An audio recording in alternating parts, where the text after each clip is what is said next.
Fomentar e dar visibilidade á participación da muller no eido económico e social é o que a Asociación de Mulleres Empresarias da provincia de Lugo, a ELU, pretende coa convocatoria dos premios Son Muller que chegan á súa 8ª edición. O premio vai destinado a todas e cada unha das mulleres que emprenden, que traballan, que son empresarias e que dan un sentido á súa vida a través do traballo, do que fan para a sociedade, do que fan por si mesmas polas súas familias. Un recoñecemento ao talento empresarial feminino que conta coa chegada da Deputación de Lugo.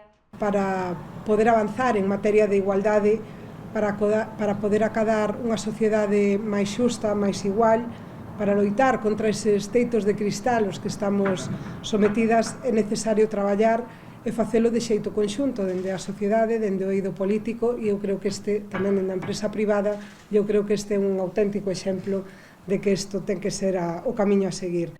A presentación dos premios tiña lugar este martes no Centro de Empresas e Innovación, o CEINODUS, do Concello de Lugo.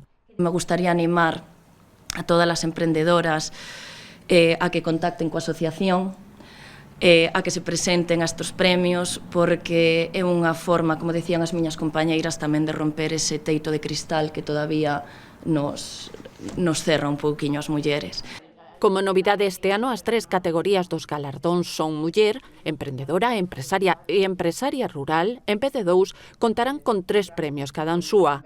Pilar García Porto coincidiu co resto de representantes de institucións e entidades colaboradoras en felicitar a ELU polo seu esforzo.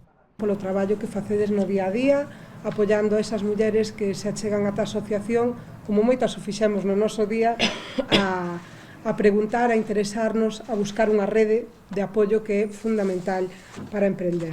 O prazo de inscrición de candidaturas permanecerá aberto durante todo este mes de novembro. A gala de entrega terá lugar o día 12 de decembro no Círculo das Artes.